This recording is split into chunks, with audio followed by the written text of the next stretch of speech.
What amount of money would you say it takes for someone to be wealthy or at least comfortable? For some, the number might be in the millions. But Kevin O'Leary, an investor known for his blunt style on Shark Tank, suggests that the amount needed is much less than what most people think.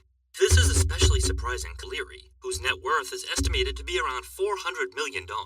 He's built his wealth through a combination of business ventures, smart investing, and personal brand. Yet even with that level of success, O'Leary often emphasizes a surprisingly modest approach to money and financial independence. You need tens of millions of dollars to stop working, to travel, or to live comfortably. What you do need is clarity. Clarity about your own lifestyle preferences. It truly makes you feel secure and fulfilled.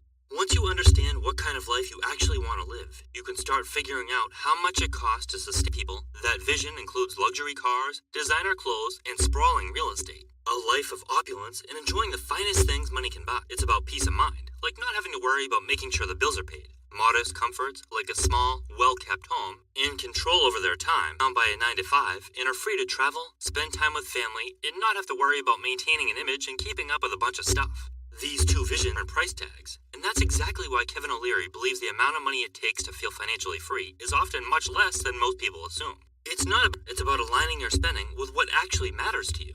O'Leary says you can quit working and live comfortably with $500,000 in the bank, smartly. That might sound like a stretch at first. How can anyone live off such a small amount when the returns seem so tiny?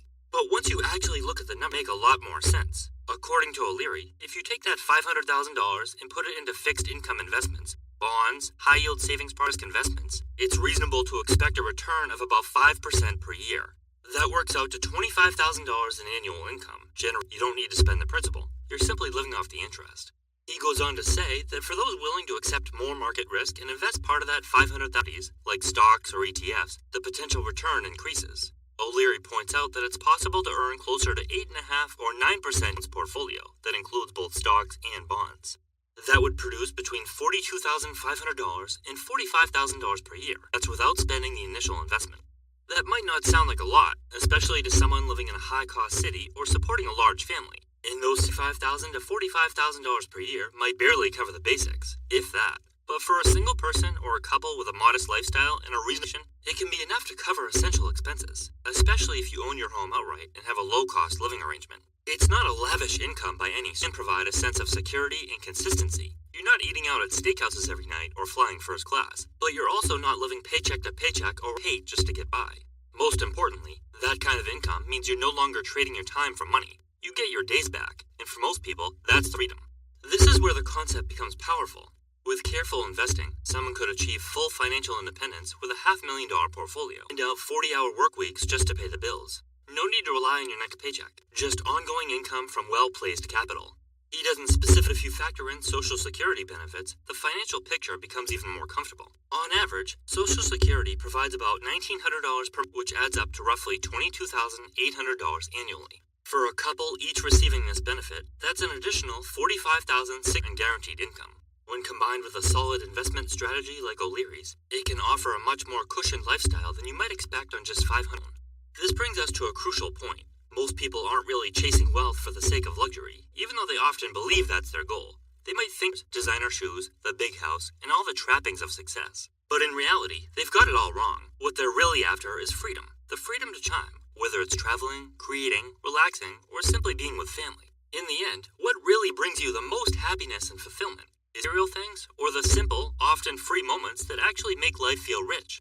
Financial independence, no matter how you define it, isn't truly about the control and autonomy that money can give you, the ability to live life how you want. O'Leary's advice cuts through the noise of modern financial culture. On huge windfalls or unrealistic goals, he asked people to think practically. What do you really want your life to look like? How much does that life cost? Start investing, you can generate much more income than traditional retirement planning suggests, according to O'Leary. When you approach money from this angle, the arbitrary. You're no longer working towards someone else's version of success. You're defining your own and then figuring out how to make it financially sustainable.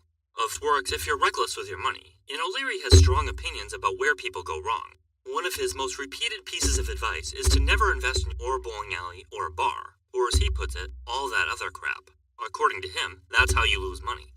He's not trying to be harsh for pointing to a very real trend. When people finally save or inherit a large amount of money, they often feel pressure to invest in something exciting with large potential, or a relative's dream. But small local businesses, especially in food and entertainment, have extremely high failure rates.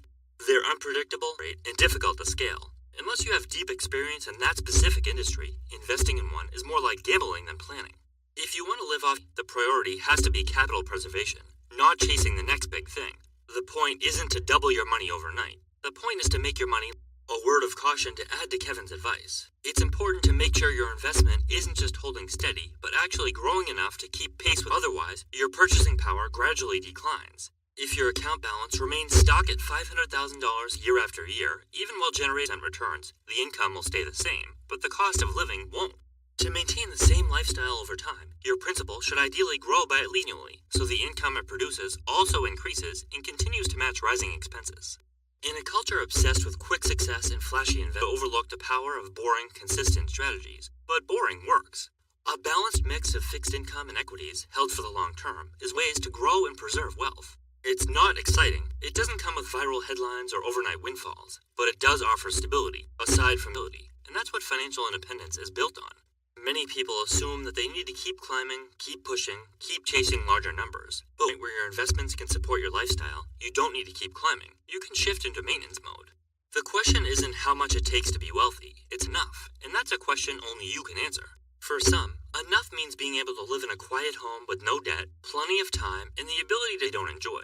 For others, it might mean traveling, building something, or just not having to check their bank account before making a purchase. But no matter how you go, it's the same. Once you know your number, you can start building a plan that gets you there. And in many cases, that number is surprisingly achievable. When you cut out and get honest about what you're actually spending your money on, it's eye-opening how far your dollars can go. People who downsize, cook at home, or trade in a finance often realize they're not just saving money, they're also gaining a sense of freedom. It's not just about lowering bills, but also about clearing the mental clutter that you don't really need. When you stop spending out of habit or social pressure, your expenses naturally shrink. You don't necessarily need $10 million to live well. $500,000 invested wisely, many people could have the kind of stability and freedom they've always wanted. It might not be the kind of wealth that gets you featured and kind that lets you wake up without an alarm clock, and that's a win in itself. Because at the end of the day, that's what real wealth should give you. Your time, your choice.